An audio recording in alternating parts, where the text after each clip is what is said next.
Seigneur, hein, ne sont pas compris, c'est très simple. Ça n'a aucun rapport avec tout ce que les gens font. Et le serviteur de Dieu même aussi, il passe devant vous comme rien. C'est Jacques. Il doit passer comme rien. Parce que d'abord, il n'est rien. Dans la mesure où il commence à montrer sa valeur vestimentaire, dans la mesure où il commence à montrer son aspect extérieur, ça veut dire que l'intérieur est vide. Il n'a pas besoin, n'est-ce pas, de tout ça. Le serviteur de Dieu passe inaperçu. Lorsqu'on construisait le premier temple de Salomon, Dieu avait ordonné qu'on ne frappe pas le marteau. On devait poser des pierres douceurs. L'œuvre de Dieu, actuellement, est en train de se bâtir dans le silence. L'église que le Seigneur est en train de préparer se prépare à l'insu, c'est-à-dire à la cachette de tout le monde. Parce que Dieu n'a pas besoin de s'exposer pour nous. Il n'a pas besoin de ça. Vous savez que Dieu, vous savez que le Seigneur, il est irrédevable, n'est-ce pas? En fait, il ne doit rien à personne. À personne. De la même façon qu'il a fait au temps des Juifs, la Bible dit que il est descendu dans les enfers. Il a amené les captifs. Mais le Seigneur est descendu dans les enfers, n'est-ce pas? On dit qu'il est parti prêcher l'évangile. Il est parti faire une proclamation à ceux qui étaient morts au temps de Moïse. Pourquoi? Mais parce qu'au dernier jour, il ne faut pas que ces gens disent que non, Seigneur, on n'a pas entendu. Non. C'est pour cela que la Bible dit donc qu'il est descendu pour faire une proclamation là-bas, pour le dire, je suis le Fils de Dieu. Après la Bible dit qu'il est monté avec des captifs. Il a donné donc des dons aux hommes. Sur terre, l'Église a donc des dons. Il a donc revêtu l'Église de dons. Vous savez que quand l'Église est rassemblée, pourquoi est-ce qu'on dit, n'est-ce pas, qu'il y a des anges? Il y a des anges parce que quand l'Église est rassemblée, les anges ne connaissent pas la pensée de Dieu. Les anges ne sont pas créés à l'image de Dieu. L'homme seul est créé à l'image et à la ressemblance de Dieu. Alors, la Bible dit donc que lorsque l'Église est rassemblée, les anges plongent leurs regards, ils viennent. Vous savez, on dit, à cause que les femmes sont voilées, les anges sont présents. Pourquoi? Parce que quand l'Église est rassemblée, c'est dans l'Église que sort la révélation. Dieu a donc doté l'Église des dons. Le don des paroles de connaissance, le don, n'est-ce pas, de prophétie, le don des paroles de sagesse, le don d'interprétation. Lorsque ces choses commencent donc à sortir, c'est alors que les anges sont informés du plan de Dieu. Parce qu'ils sont juste des envoyés de Dieu. C'est pour ça que l'Église, la première et la dernière autorité sur terre. J'ai dit aux gens, si un cas est dans le monde, ça a dépassé les gens, ça a dépassé les médecins, ça a dépassé le monde. Cherchez juste la vraie Église là, du Seigneur. C'est là la fin. Amen. C'est ça, c'est là la fin. Si le cas est, ça ne va pas. On a fait, non, vraiment, ça ne va pas. Oh, vraiment, on a fait ça ne va pas. Mais cherchez là où Dieu s'assemble. Puisque c'est Dieu qui nous a créés, n'est-ce pas? Amen. Ça veut dire que, c'est quoi la maladie? C'est une défiance de quelque chose dans notre corps. Vous pensez que Dieu n'a pas de pièces de rechange? Il a. Un jour, j'ai vu juste la grêle tomber au Cameroun. Des morceaux de glace comme ça, des glaces. J'ai dit, mais les congélateurs que les gens fabriquent ne sont rien. Pourquoi donc Dieu qui a fait l'homme n'a pas fait de pièces de rechange pour chaque individu? Puisque nous sommes uniques dans sa création. Amen. Je suis comme ça, je ne suis pas le frère Machar. Le frère Machar n'est pas bon. Ainsi, chaque sœur est unique dans la création de Dieu. Amen. C'est donc pour cela que la Bible nous demande que nous pouvons prier pour des cas. Parce que Dieu sait que quand tu pries, tu commandes une pièce de rechange. Amen. L'église du Seigneur.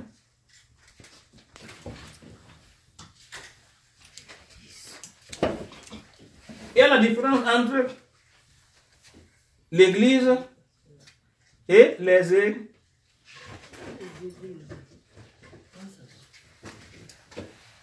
L'église, c'est ce qu'on appelle encore le corps de Christ.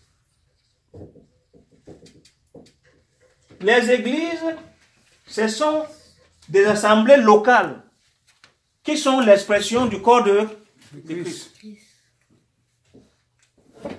Les églises ici, ce sont les assemblées locales qui sont l'expression du corps de Christ.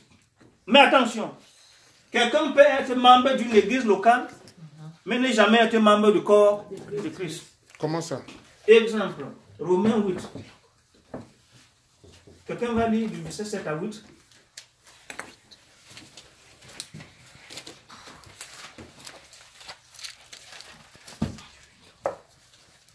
Romains 8 combien? Romains 8, verset 7 à 8. Salut au nom du Seigneur.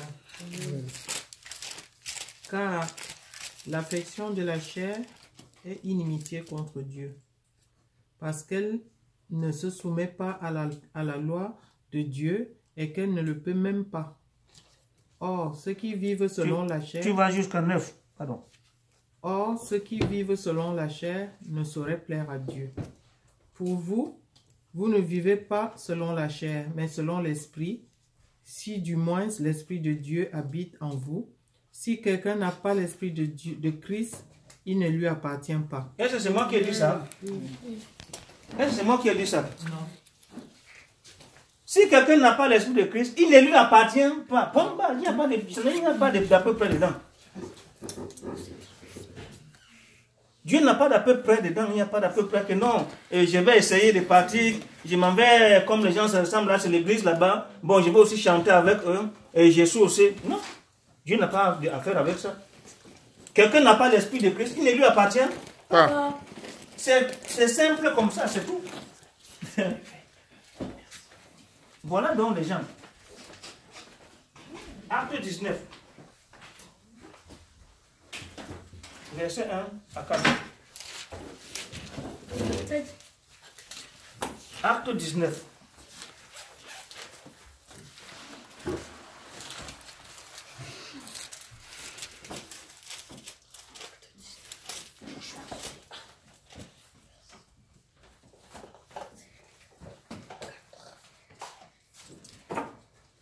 Pour même aller jusqu'à 5. Jusqu'à 5. Alors quelqu'un lit. Amen. Pendant qu'Apollo était à Corinthe, Paul, après avoir parcouru les autres provinces de l'Asie, arriva à l'Éphèse et ayant rencontré quelques disciples, elle leur dit: avez-vous reçu le Saint-Esprit quand vous avez cru? Ils répondirent: nous n'avons pas même entendu dire qu'il y a un Saint-Esprit. Il dit: de quel baptême avez-vous donc été baptisés? Et il répondit: du baptême de Jean. Continue. Alors,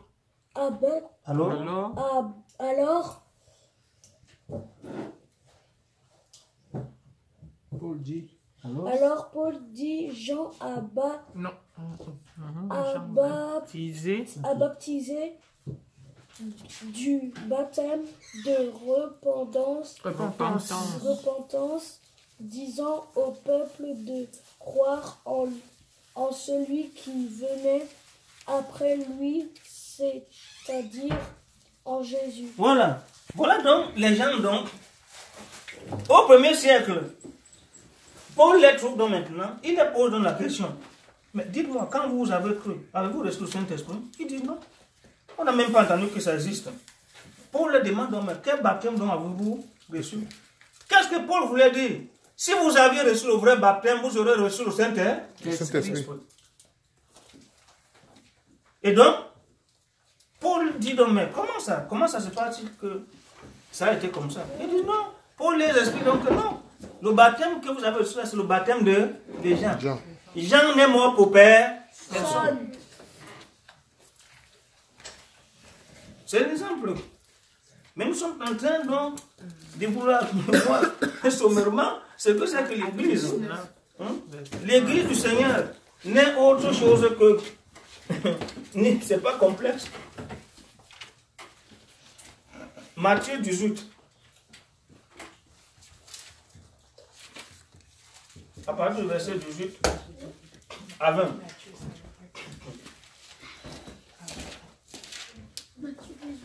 Alors, je vais lire.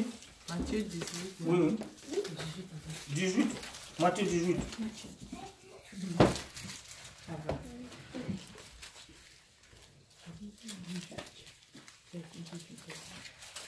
Voilà. Alors, je lis donc là. Matthieu 18, 18 à 20. Je vous le dis en vérité, tout ce que vous lirez sur la terre sera lié au ciel, dans le ciel. Tout ce que vous délirez sur la terre sera délié dans le ciel. Je vous dis encore que si deux d'entre vous s'accordent sur terre pour demander une chose quelconque, elle leur sera accordée par mon Père qui est dans les cieux. Car là où deux ou trois sont assemblés à mon nom, je suis au milieu d'eux. Voilà ça, hein? La configuration est simple. Pour qu'il y ait deux, là où deux, pour qu'il y ait deux, il faut d'abord qu'il y ait un. Là où. Et pour qu'il y ait trois, il faut qu'il y ait deux. Et on dit que Christ ici est au milieu. C'est ce qu'on appelle l'Église. C'est tout ça, c'est ça. Et c'est cette assemblée donc qui a donc commencé au jour de la Pentecôte à se répandre, n'est-ce pas, partout dans le monde. Puisque ici, ces personnes-ci étaient des pasteurs locaux. Ainsi de suite. Ayant donc évangélisé, ils devaient créer d'autres églises locales. Ainsi de suite. Vous voyez, pourquoi on dit que l'église est unie? C'est le corps de Christ, parce que c'est lui qui est la tête ici, là. Amen. Et c'est comme ça que dans le monde entier, il y a donc création des églises. Et puis le Seigneur est suscitant des hommes. Voilà donc l'église, c'est comme ça que l'église est. Et c'est tout. Maintenant donc là, Christ étant donc chef de l'église, est-ce que l'église a besoin d'une autorisation humaine? Non. Lisons donc le chapitre qui trompe souvent les gens. Romains 13.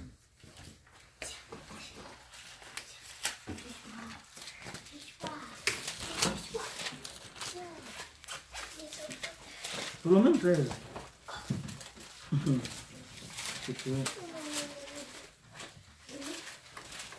Romains 13.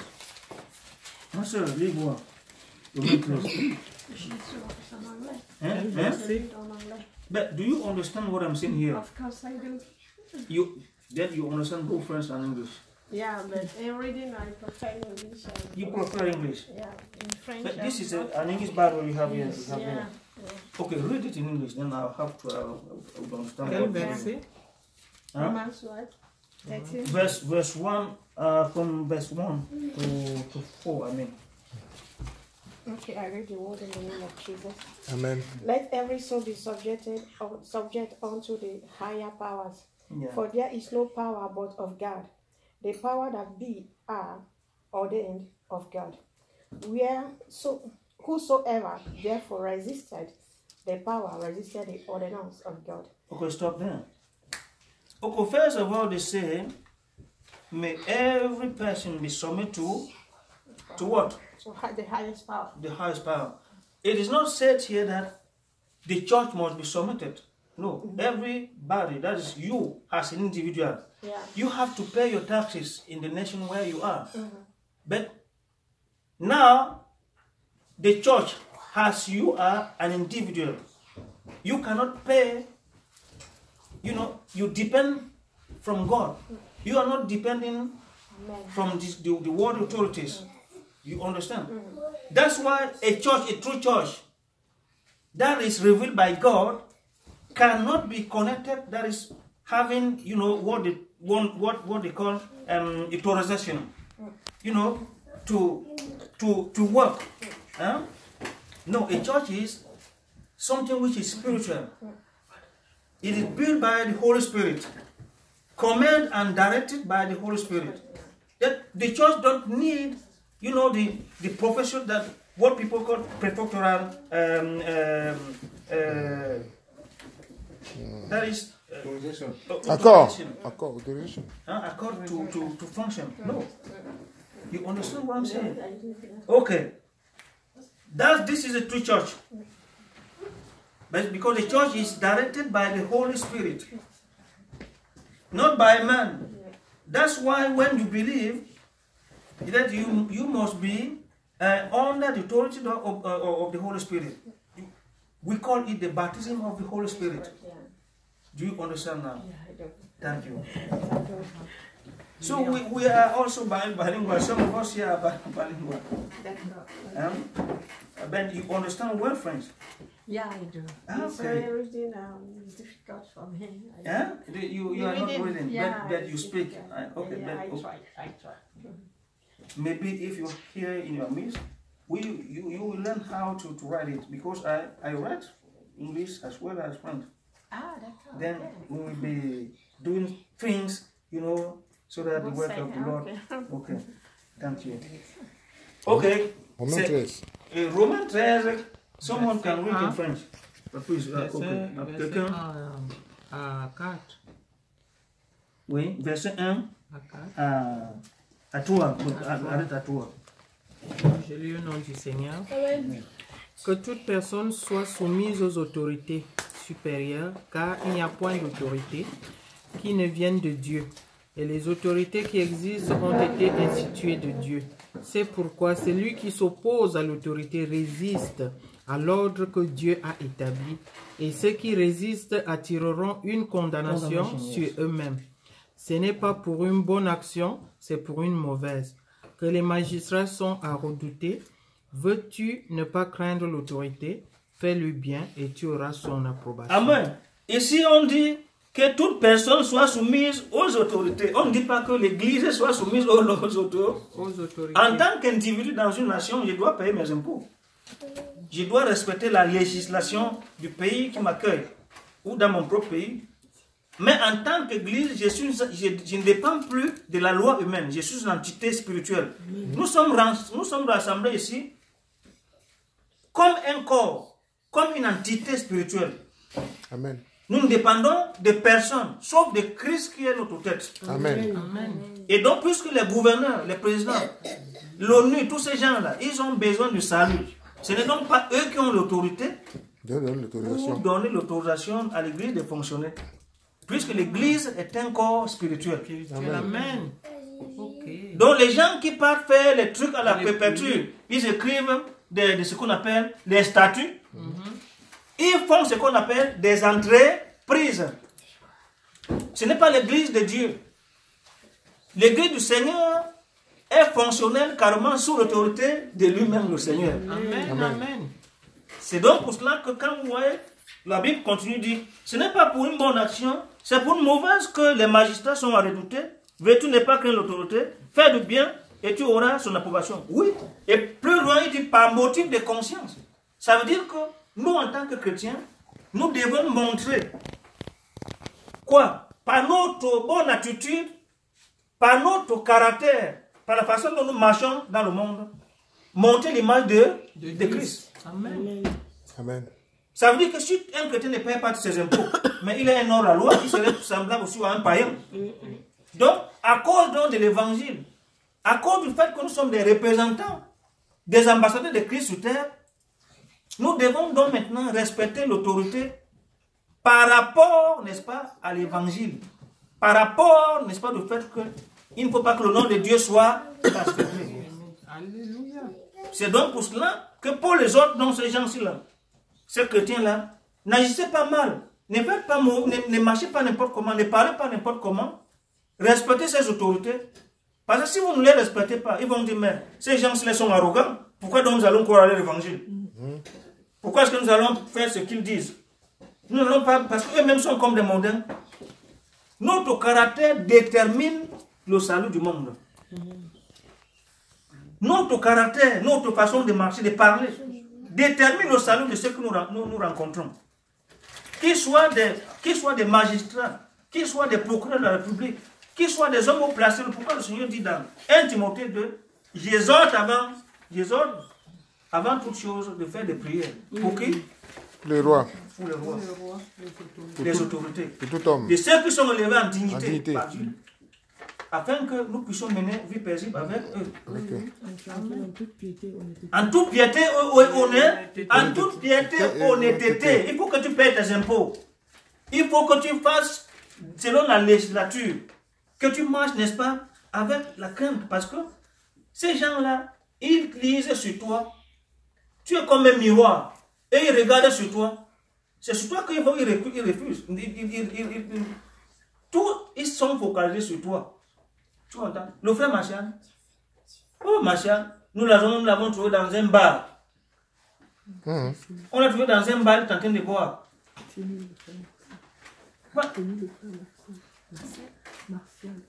Brother Martial. Tu entends? Nous allons trouver le frère Martial. Où? Dans une boîte de nuit. Il fait quoi? Il est en train de danser. Non, il ne dansait pas avec les femmes. Non, il est seulement en train de danser. Il est en train de danser. Je ne devrais même pas être là-bas. Non, j'ai trouvé le frère Martial. Vous savez, il était dans les funérailles. Quelque part, il était en train de faire les libations là. Hein? Dans les traditions, là, il était aussi là. Vous avez vu le frère Martial là-bas? Nous, oui, nous l'avons vu. Tu vas prêcher l'évangile à ces gens. Ils vont te dire que mais toi, tu étais avec nous dans le funérailles là-bas. Tu étais là-bas aussi avec nous. On t'a vu en boîte l'autre jour. Qu'est-ce que tu viens nous dire ici? Dans les funérailles là.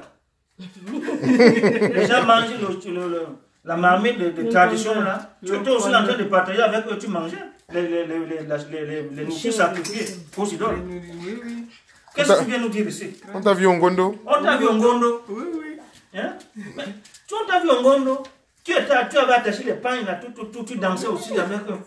Qu'est-ce que tu viens nous dire ici? Mais vous savez que maintenant à Douala, les gens, ils sont dans les églises avec ça, non? Avec les traditions. Jusqu'à ce qu'il y a même eu des bagarres entre eux dernièrement. Les gens du Gondo? Avec les églises, tout ça, les églises. Si on peut appeler ça les églises, ce n'est pas l'église. Vous savez, c'est pas manque de thèmes adéquats ou de paroles vraiment qu'il faut que les gens appellent ces choses-là et église. L'église, c'est quoi? Église, ça veut seulement dire ce que Dieu a séparé du monde. C'est tout. Amen. C'est ce que ça veut dire. L'église, c'est ce que Dieu a mis à part. Il les a séparés du monde. Amen. Cette séparation est 2 fois, 3 fois quand nous verrons ça un jour. C'est pourtant que le chrétien, vous ne pouvez pas l'avoir en sorcellerie. Véritable. Non, ce n'est pas possible. Je parle de moi-même, mon cas. Je ne donne pas. Je donne souvent au témoignage aux gens que je suis vivant. Donc, maintenant, là,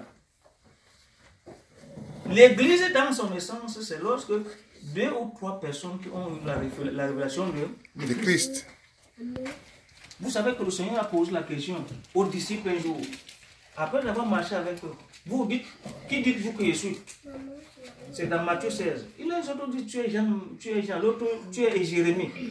L'autre dit, mais tu es le prophète. Le Seigneur est étonné. Mais je suis avec ces gens-là depuis des années, ils ne me reconnaissent pas. Et toi, Pierre, qu'est-ce que tu dis? Pierre dit, tu es le Christ, le Fils de Dieu. Ah, le Seigneur dit, ce n'est pas la chair qui t'ont révélé cela. C'est mon Père qui est dans les cieux. Amen. Donc c'est pour ça que le Seigneur dit, je te donne dans les clés du royaume des cieux. Oui. Les clés du royaume des cieux, c'est quoi? La parole de Dieu. C'est l'évangile. Pierre a prêché pour la première fois, 3000 âmes étaient sauvées. Amen. Et pourtant, c'était pas... Jésus ne voulait pas qu'il dise qui il suit, parce que pour que chacun reçoive la révélation. Un chrétien, c'est lui qui a reçu la révélation de Christ. Il y a trois sortes de croyants. Ceux qui ils ont vu les papas partir dans les rassemblements chrétiens. Et aussi, ils ont suivi les papas.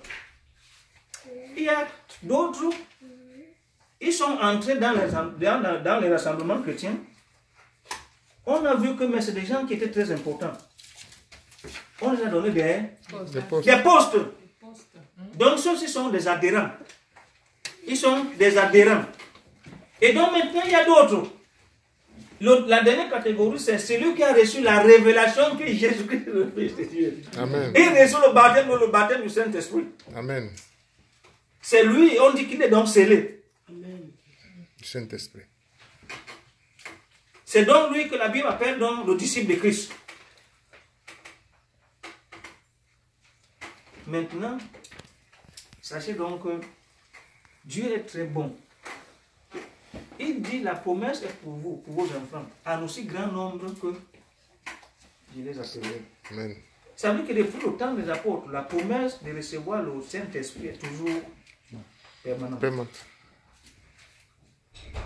Ça veut dire que depuis les apôtres, si quelqu'un voit en lui-même que non, j'ai fait un faux pas, je croyais que j'étais vraiment converti, que j'ai suivi la bonne voie. Non, non. Il va faire comme les apôtres, il va faire comme Acte 19. Après, vous allez voir, ils ont demandé, l'apôtre pour dire, mais sur ces paroles, quand ils ont entendu ça, ils se sont rebâtis. Maintenant, ils étaient donc des chrétiens. Ils étaient donc revêtus. Quand tu vas à l'armée, dès que tu es en formation, quand tu sors de la formation, on te fait quoi? On va t'armer. On te donne un équipement qui montre que tu es un soldat. La Bible nous appelle des soldats de Christ. Amen. Ça veut dire que nous avons des armes. Amen. Ces armes-là sont décrites dans Ephésiens 6. On dit que ces armes sont terribles. Ils sont puissants par la vertu de Dieu. Pour renverser les forteresses. Je ne sais pas. Vous savez, quand la Bible dit renverser les forteresses, vous vous souvenez des murs de Jéricho?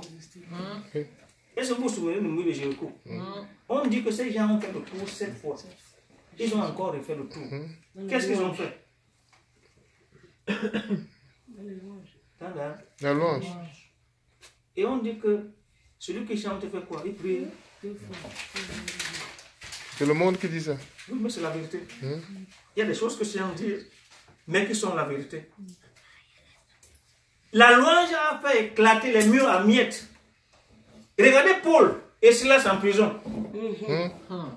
Acte 12. La Bible dit quoi? La nuit à minuit, ils ont commencé à chanter les louanges de Dieu. La Bible précise les louanges de Dieu. Il y a la différence entre les louanges de Dieu et les louanges des hommes. Les louanges des hommes, c'est quoi? Brûle-moi, brûle-moi, brûle-moi, brûle-moi, brûle-moi, brûle-moi, dans ma tête, oh, dans mes pieds, oh. Tu vois les gens en euphorie. Si c'était le louange de Dieu, puisqu'il dit que le Saint-Esprit les brûle, la première des choses, ils vont commencer à prêcher les gens pour gagner des gens. La première des choses que quand le Saint-Esprit saisit quelqu'un, c'est pour qu'il gagne des milliers d'âmes. Il commence à dire, c'est la seule chose qui active l'homme. Quand il dit brûle-moi, brûle-moi, brûle-moi.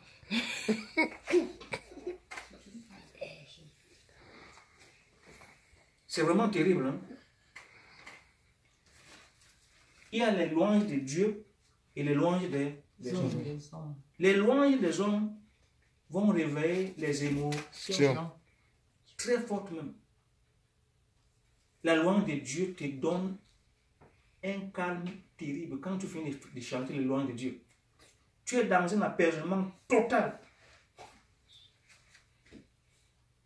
Les louanges de Dieu t'amènent dans une communion incroyable quand tu finis de les faire. Quand tu chantes Dieu la nuit, tu finis de chanter, avant 4 heures du matin, Dieu va te parler. Avec tu verras une vision.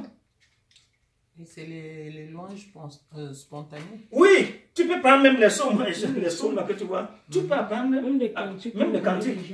Les cantiques. Ici, je me lis la louange. La louange, c'est la prière la plus puissante que le Seigneur a donnée aux chrétiens, que le Seigneur nous a laissé.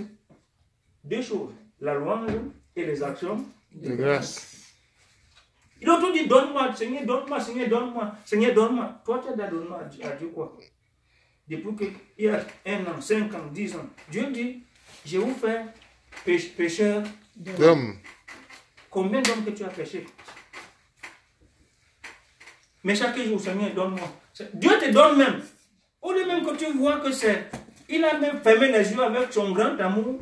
Pourquoi moi? Mais tu peux aussi être en train de gagner les âmes en mettant tes genoux en prière pour que ceux qui ont reçu cette mission Le fasse. qu'ils puissent, n'est-ce pas, le faire. Amen. C'est pour cela que Anne, la prophétesse, Amen. on dit qu'elle priait nuit et jour. Elle était toujours en train de jeûner et de prier. On dit pas qu'elle priait. Non, elle servait Dieu nuit et jour dans la prière, dans le Le jeûne. Si Anne peut servir Dieu dans la prière, dans le jeûne, ça veut dire qu'il y a aussi des hommes qui peuvent aussi servir Dieu dans la prière, dans le jeûne. Ils n'ont pas peut-être reçu le ministère là. Mais aussi c'est un ministère. Parce que ministère veut dire service. Il est en train de servir Dieu dans le jeûne et dans la prière. Que ça soit constant. Les gens sont... Est-ce que vous savez que la Bible dit que quelqu'un qui prie en langue parle directement à Dieu? C'est la vérité, n'est-ce pas? Donc tu peux t'entendre de prier comme ça. Boum, tu commences à parler en langue. Alors que tu es en train de sauver quelqu'un en Afghanistan. Tu ne le connais même pas. Quelqu'un qu'on veut égorger. Dieu te suscite, comme il voit que tu es en prière la nuit. Il cherche quelqu'un qui peut intercéder pour cette personne. Et Dieu te saisit. Tu commences à batailler dans la prière. Paul dit combattez pour moi dans la prière. Et cette personne qu'on veut décapiter en Afghanistan. Le voilà, un tonnerre terrible qui tourne là-bas. Et ces gens-là se sont en foule. Au dernier jour, là, vous allez, bien aimé, au dernier jour, Dieu va présenter cette personne. Tu vas voir que tu es intercédé pour elle. C'est pour cela que nous devons connaître exactement ce que c'est que l'église Du Seigneur. Ce n'est pas la multitude. C'est ce que les gens veulent. L'église, c'est là où 2 ou 3 sont assemblés en À son nom. Et il y a quoi au milieu d'eux? Jésus-Christ. Et qu'est-ce qui les unit? L'amour de Dieu. L'amour de Dieu.